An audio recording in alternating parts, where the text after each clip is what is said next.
అర్థం కాదు. ఎప్పుడు నేను వైజాగ్ వద్దాం, ఎప్పుడు ఆంధ్రాలో అడుగు పెడదామంటే అటు రోడ్డు మీద వస్తే తెలంగాణలో బాటిల్ ఆపేస్తారు.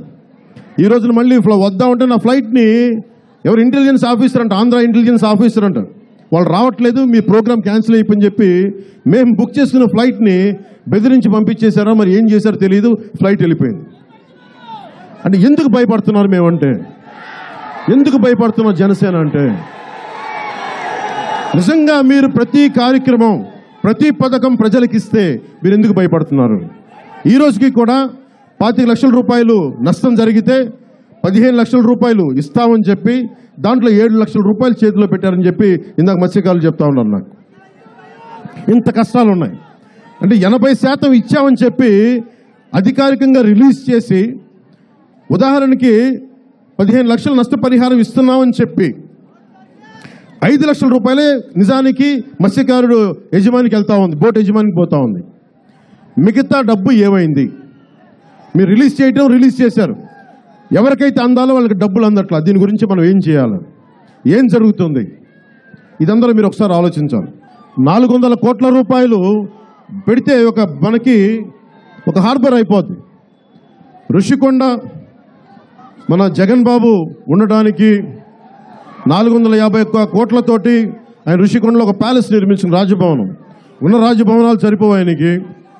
ఇప్పుడు ఋషికొండ మీద మొత్తం తొలిచేసి 451 కోట్ల రూపాయలు. నిజంగా పనిచేసేవాడు గాంధీ గారు సబర్మతి ఆశ్రమంలో కూర్చొని పనులు చేశారు. నేను ఇప్పుడు కూర్చొని ఆశ్రమంలో కూర్చొని పనులు చేయమని చెప్పట్లా జగన్ని. అరే సర్క్యూట్ హౌస్ని దాన్ని పెట్టుకో ఇంటిగా, లేదా బోల్డర్ ప్రభుత్వ భవనాలు ఉన్నాయి దాంట్లో ఉండు.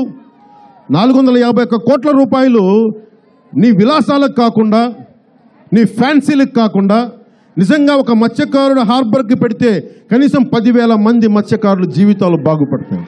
నేను కోరుకుంటుంది ఆంధ్రప్రదేశ్ అలాంటి దిశగా ఆలోచించాలి.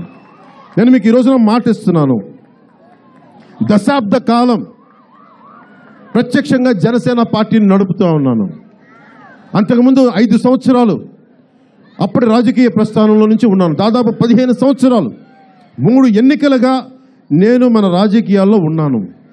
నేను ఈరోజు మీకు మాటిస్తున్నాను, నా దగ్గర డబ్బులు లేకపోయినా, ఏ స్తోమత లేకపోయినా, ఒక మత్స్యకారుడికి ఉండే గుండె ధైర్యం అలా ఉంది.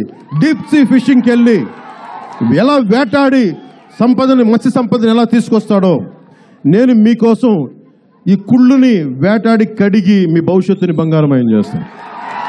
మీకు చెయ్యాల్సింది పోయి, మొట్టమొదటిసారి మేము మత్స్యకార విభాగం నిజంగా పెట్టినప్పుడు ఒకటే అనిపించింది, జీవో 217 అని పట్టుకొచ్చారు.